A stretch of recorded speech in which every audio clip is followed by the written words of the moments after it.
Hello दोस्तों, हम लोग हर्यक वंश के बारे में पढ़ चुके हैं जिसका संस्थापक कौन था तो बिंबिसार था। ठीक है, तो ये हर्यक वंश के संस्थापक बिंबिसार और उसका बेटा अजातशत्रु। तो अजातशत्रु के बारे में हम लोग पिछले वीडियो में पढ़ चुके हैं और उसके बाद उसका अजातशत्रु का किया था तो बिंबिसार का हत्या किया था, तो जिससे उसको पितृ हंता दोष लग चुका था।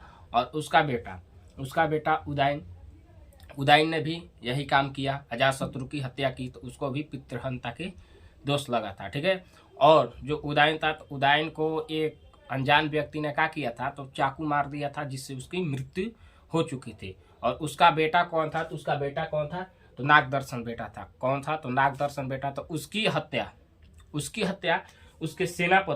हत्या कौन किया था, उसके सेनापति ने कर दिया था। ठीक है, और सेनापति उसका कौन था तो शिशुनाग था जिसने उसके बेटा जो उदयन का बेटा नागदर्शन था उसकी हत्या कर दिया था। जिससे उसकी हत्या करने के बाद क्या किया था तो इसने अपना वंश संस्थापित किया था। क्या किया था तो अपना वंश को स्थापित कर दिया था, जिसे हम लोग शिशुनाग वंश कहते हैं। इसका नाम, हत्या सेनापति का नाम क्या था तो शिशुनाग। और उसने हत्या जब किया नागदर्शन का तो अपना वंश का नाम रख दिया और वही नाम से खाली वंश लगा दिया था, इसलिए शिशुनाग वंश हो गया। तो ठीक, तो पिछले वीडियो में हम लोग पढ़ चुके हैं, अजातशत्रु के बारे में पढ़ चुके हैं, उदयन के बारे में पढ़ चुके हैं, बिंबिसार के बारे में पढ़ चुके हैं। तो पीछे जाकर वीडियो देखें, उसमें आप लोग को दिखाई देगा। ठीक है, आगे हम लोग चलते हैं। तो जो शिशुनाग वंश के स्थापक कौन किया तो शिशुनाग पहले क्या था तो सेनापति था उदयन का। उसने ही उदयन के बेटा का हत्या कर दिया और उससे शासक करने लगा। ठीक है, तो इसका शासक काल कब से रहा तो 412 से 394 ईसा पूर्व।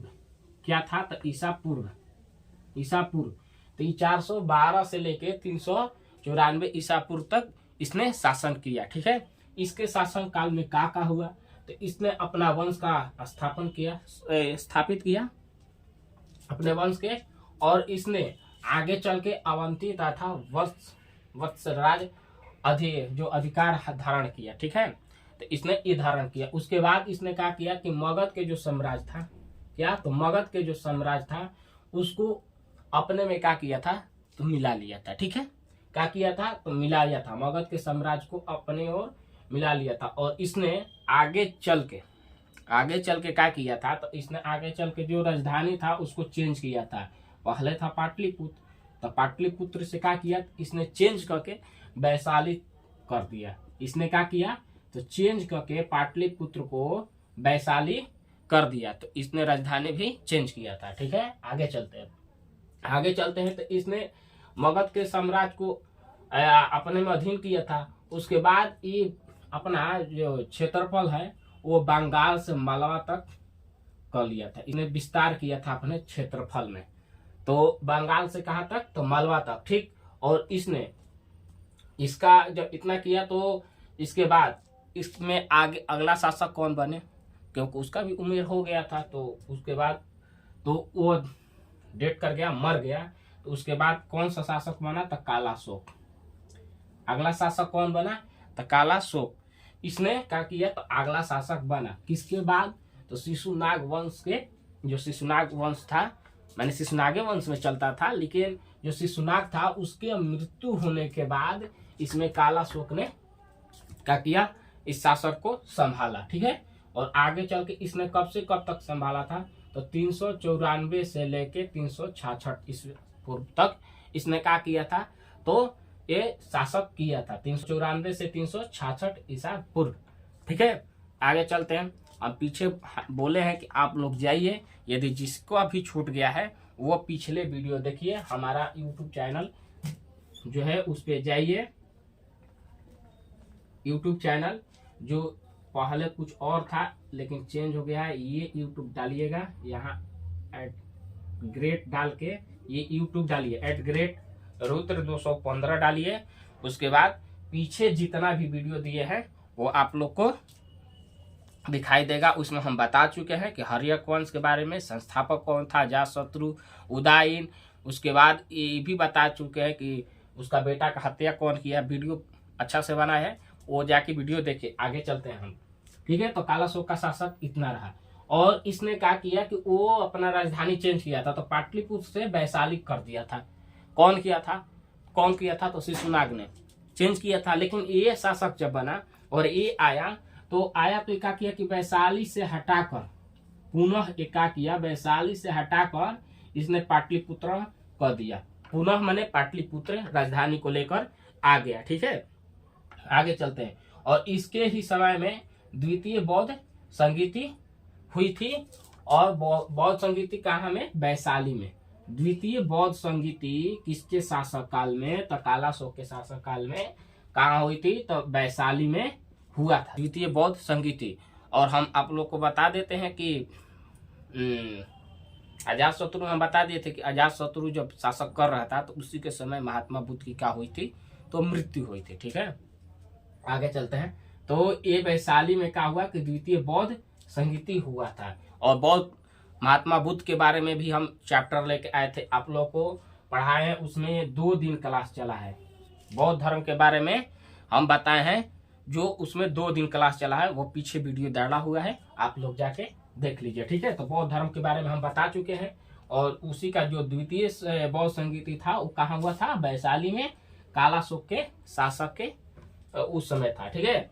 उसके बाद आगे चलते हैं। तो इसने ही ब्राह्मण जो है, ब्राह्मण वंश का प्रथम स्थापक था। ब्राह्मण वंश का प्रथम स्थापक यही था। कौन था? तो काला अशोक था। कौन था?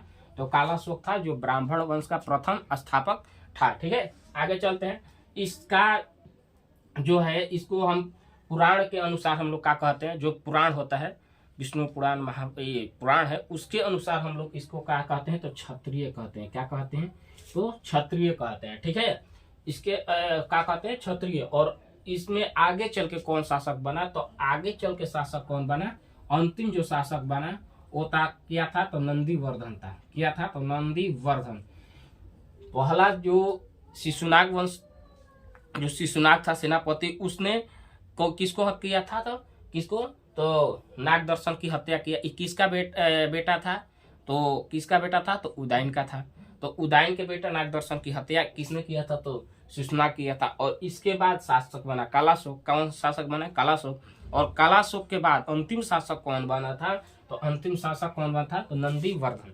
नंदीवर्धन। लेकिन इसकी हत्या, आगे चलते हैं, इसकी भी हत्या कर दिया गया। इसका हत्या हो गया, ठीक। हत्या कौन किया? तो महापदम नंद जो थे, महापदम नंद, उसने क्या किया कि इसका हत्या कर दिया। महापदम नंद इसकी क्या किए? तो हत्या। महापदम के जो नंद वंश के थे, उसने क्या किया? इनकी हत्या कर दिया, ठीक है। तो किसका? तो नंदीवर्धन का हत्या हो गया भैया। नंदीवर्धन का हत्या हो गया। तो जब इसका हत्या हो गया, खत्म हो गया, मर गया, तो उसके बाद इन्होंने क्या किया कि अपना जो लास्ट में था ना नंद, महापदम नंद, तो इन्होंने क्या किया कि ये नंद है ना, नंद के नाम से चल दी और नंद वंश की स्थापना कर दी। किसका? तो नंद वंश की स्थापना इन्होंने कर दिया, ठीक है। तो आज ये जो लास्ट वाला टाइटल उठाए वो कर दिया। और इनका शासनकाल कब से कब चला? तो 344 ले 323 ईसा पूर्व, सब ईसा पूर्व में चलता है, ठीक है। पहले की घटना है तो ईसा पूर्व में चल रही है सब। तो 344 ले 323 ईसा पूर्व तक इनका शासन चला। अब इनके शासन काल में क्या क्या होगा हम लोग देखते हैं, ठीक है। आगे देखते हैं। तो ये इनका जो शासक था वो महाशक्तिशाली थे, महाशक्तिशाली शासक। और बताइए दिए कि महापदम नंद थे, ठीक। इनका शासन महाशक्तिशाली, महापदम नंद, और इसे नंद वंश का चलने लगा। उसके बाद हम लोग देखें कि इनको पूछता है कि जाति, तो जाति से जाति इनका तो क्या था? तो नाई या नापित, नापित या नाई, या हम लोग क्या कैसे कहते हैं कि वो जनरल है, और बोलते हैं कि वो श्रेष्ठ है, वो नीच है, वो क्षुद्र है। तो वैसे हम लोग बोलते हैं ना कि ब्राह्मण, राजपूत, शूद्र, चाहे वैसे आप लोग देख सकते हैं। जैसे है, हम वेदों में आगे पढ़ चुके हैं कि क्षुद्र का भी वर्णन किया गया है। तो उसमें ये क्या थे? तो क्षुद्र से आते थे। क्या आते थे? तो क्षुद्र। इनके जाति क्या थी? तो नाई और नाफित, नाई और नाफित इनकी जाति थी, ठीक। इन्हें हम लोग, ये इतना विरोध राजपूत के थे कि राजपूत के इतना विरोध करते थे कि ये देखना नहीं चाहते थे। जो भी राजपूत हैं उनको ये क्षत्रिय को कहो, क्षत्रियो को ये देखना नहीं चाहते। जैसे कैसे परशुराम थे, भगवान परशुराम को क्या बोलते हैं, भगवान परशुराम को वो क्षत्रियो को देखना नहीं चाहते, एक बार संहार कर दिए थे पूरा पृथ्वी से। तो वैसे ही ये भी जो थे कौन, तो नंद वंश जो महापदम नंद थे, और ये भी राजपूत को देखना नहीं चाहते थे। ये भी राजपूत का नाश किए थे, बहुत राजपूत का वध करते थे। क्या करते थे, राजपूत का वध। तो इसीलिए हम लोग इन्हें द्वितीय क्या कहते हैं, परशुराम कहते हैं। परशुराम का अवतार, इसे इन्हें हम लोग द्वितीय बोलते हैं। क्या बोलते हैं, तो द्वितीय परशुरामा अवतार भी बोलते हैं। परशुरामा परशुराम अवतार भी बोलते हैं। क्या बोलते हैं, अवतार, अवतार भी बोलते हैं। तो इन्हें हम लोग क्या बोलते हैं, तो परशुरामा अवतार द्वितीय बोलते हैं। क्यों, क्योंकि इन्होंने राजपूत के बहुत मैंने नाश किए थे। क्या किए थे, तो नाश किए थे। आगे चलते हैं, तो आगे इन्हें का धारण किया तो क्षत्रिय उपाधि का धारण किया था, इन्होंने नाश किया था। ठीक, आगे चल के जो इनका प्रधानमंत्री थे, जो राजा नंद के प्रधानमंत्री थे, कौन थे, राजा नंद के प्रधानमंत्री थे, वो क्या थे, उनका नाम क्या था, राजा नंद के प्रधानमंत्री, तो राक्षस, क्या था, राक्षस। इनका असली नाम क्या था, तो असली नाम इनको क्या बोलते थे, तो विष्णुगुप्त। इनको क्या कहते हैं, तो विष्णुगुप्त असली नाम क्या था, तो इनका नाम विष्णुगुप्त था। ठीक है, तो इतना हम लोग पढ़ चुके हैं, जिसमें हम लोग देखे कि शिशुनाग वंश के बारे में हम लोग देख चुके। उसके बाद कालाशोक के बारे में देखे, और ये शिशुनाग वंश का अंतिम शासक भी बना था, तो इसका नंदीवर्धन, तो इसकी हत्या हो गया। उसके बाद नंद वंश आ गया। नंद वंश के बारे में हम लोग कितना पढ़े, आगे हम लोग चलते हैं। ठीक है, आगे जब चलते हैं तो इनके धन के बारे में, धन दौलत के बारे में वर्णन, जैसे कैसे होता है कि कोई धनी हो व्यक्ति है, तो उसके बारे में कोई लिखता है। जैसे आप लोग देखें MS धोनी फिल्म देखें, तो उनके बारे में क्या किया गया है, तो वर्णन किया गया है। वो फिल्म में दिखाया गया है कि कितना परिश्रम करके वो आगे बढ़े थे। ठीक है, तो वैसे ही इनके जो थे नंद वंश के, तो धन दौलत का जो वर्णन था, तो उसे कौन किया था, तो चीनी यात्री था। कौन था भाई, चीनी एक यात्री था जो चीन से आया था, जिसे हम हेन सोंग कहते हैं। हेन सोंग था, उसने इनका धन दौलत के बारे में क्या किया था, तो वर्णन किया था। ठीक है, आगे चलते हैं। और इनका आचार्य कौन थे, जो व्याकरण के आचार्य कौन थे, तब पाणिनि थे। कौन थे, तब पाणिनि, व्याकरण के आचार्य पाणिनि थे। ठीक, और इन्होंने, इनका ये तो आचार्य थे, लेकिन महापदम नंद के प्रिय मित्र थे। क्या थे, तो प्रिय मित्र थे। जो पाणिनि थे वो महापदम नंद के प्रिय क्या थे, तो मित्र थे। ठीक, क्या थे, मित्र थे। और इनके ही शासन काल में जो क्या हुआ, तो जन्म किनका किनका, जो महान व्यक्ति थे उनका किनका किनका जन्म हुआ था, तो जन्म हुआ था उपवर्ष, वर्ष, रुचि, वर, कत्यायन, इतना लोगों का इसके शासन काल में, महानंदम जो थे, महापदम नंद थे, उनके शासन काल में इन लोगों का जन्म हुआ था। ठीक है, आगे हम लोग चलते हैं, आगे देखते हैं। तो इनके शासक काल में हम लोग देखते थे तो क्या चलता था, तो एक राष्ट्र का विचार रहता था। एक राष्ट्र का केवल विचार इनमें चलता था। ठीक है, एक राष्ट्र ही चलता था। और आगे इन्होंने भी पाटलिपुत्रम ही राजधानी रखा। आगे चल के इन्होंने भी पाटलिपुत्रम ही राजधानी रखा। क्यों, क्योंकि देखिए इसमें जो कालाशोक था, तो कालाशोक ने पाटलिपुत्र कर दिया था, अपना राजधानी पुनः लेके आया था। उसके बाद कोई परिवर्तन नहीं हुआ, नंदीवर्धन की हत्या हो गई और वो जो राजधानी है वहीं रह गया, ये पाटलिपुत्र में ही रह गया। ठीक है, आगे चलते हैं। तो इसका द्वितीय शासक बने, कौन बने, द्वितीय। उनके बाद द्वितीय शासक कौन बना, तो द्वितीय शासक प्रणुक बना। कौन बना, प्रणुक द्वितीय शासक बना। और ये द्वितीय शासक बना। और आगे चल के बताइए दिए थे, परशुरामा अवतार पकड़े थे, जिसमें क्षत्रिय का क्या किए थे, नाश किए थे। ठीक है, आगे चलते हैं। और आगे चल के महापदम नंद का जो है वो विजय या विस्तार कहिए, विस्तार कहाँ तक किए थे, तो गंगा घाटी से लेकर दक्षिण के विंध्य पर्वत तक क्या किए थे, ये विजय प्राप्त किए थे या विस्तार किए थे अपना। ठीक है, और इन्होंने कलिंग को क्या किया था तो जीता था, कलिंग पर आक्रमण किया और कलिंग पर आक्रमण करके कौन जीता भाई, तो ये शासक न बने, ये तो इनका शासक खत्म था, द्वितीय शासक कौन पंडुक बने।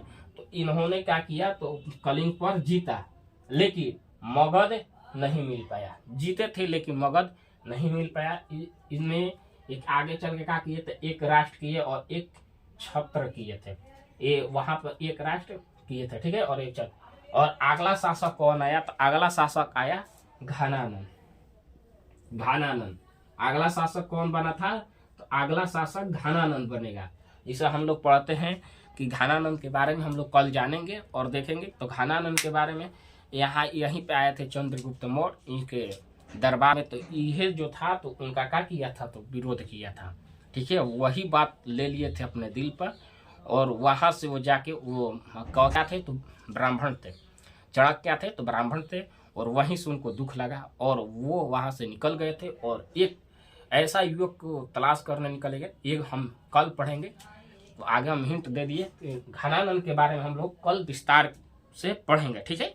अभी हम लोग देख लिए क्या क्या, तो शिशुनाग वंश के बारे में पढ़े, उसके बाद हम लोग शिशुनाग वही वंश में कालाशोक आया था शासक, उसके बारे में, उसके बाद नंदीवर्धन के बारे में पढ़े, ठीक। उसके बाद हम लोग इसका महापद्म नंद ने हत्या करके अपना वंश स्थापित किया था जिसे नंद वंश कहते हैं। इसमें नंद महानंदम चले, आगे दूसरा बने थे पंडुक, और उसके बाद कौन आएगा तो घनानंद आएगा, ठीक। तो इतना हम लोग पढ़ चुके और पीछे हम और वीडियो बना चुके हैं। जैसे हम लोग चले थे, एक हम सूत्र एक ट्रिक भी दिए थे कि हसीन मसूक शाह, क्या लिखवाए थे हसीन मसूक शाह, तो वही हिसाब से आप लोग देख सकते हैं, हम बता दे रहे हैं, एक मिनट, हम बताए थे हसीन मसूक शाह, ये हम बता चुके हैं पहले, हर्यक वंश, शिशुनाग वंश और नंद वंश। तो हम लोग इनके बारे में, नंद वंश के बारे में हम लोग अभी चल रहे, तो तीनों शासक काल पढ़ लिए, ठीक। हर्यक वंश के बारे में हम लोग खत्म कर लिए, शिशुनाग वंश के बारे में हम लोग पढ़ रहे हैं, चल रहा है शिशुनाग वंश, ये ना शिशुनाग वंश भी खत्म हो गया। उसके बाद आगे है नंद वंश, क्या आ गया है नंद वंश, नंद वंश के बारे में, नंद वंश में आ गया घनानंद। इसको मारेंगे कौन तो चंद्रगुप्त मौर्य मारेंगे, चंद्रगुप्त मारेंगे तो चंद्रगुप्त मारेंगे तो वहां से क्या आएगा तो मौर्य वंश आएगा, क्या आएगा तो वहां से ही आएगा मौर्य वंश, और मौर्य वंश के बाद आएगा शुंग वंश, कणक वंश, उसके बाद सातवाहन वंश, और इसके बाद हम लोग आगे चलते रहेंगे, ठीक है।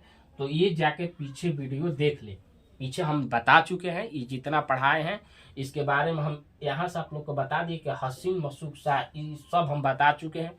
और यहाँ तक आप लोग को जैन धर्म के बारे में बता दिए, क्लास दे चुके हैं, बौद्ध धर्म के बारे में 2 क्लास दे चुके हैं। तो पीछे जाएं और वीडियो देखें, ठीक है। मेरा यूट्यूब चैनल आपको बता दे रहे हैं, पुनः एक बार वहां से जाइए और एक बार पुनः देखिए, ठीक है। यूट्यूब चैनल हम बता दे रहे हैं, यूट्यूब पे जाके सर्च करना है आप लोग को, डेली वीडियो आएगा, ऐसे ही डेली जो ये वीडियो आता है वो डेली आएगा।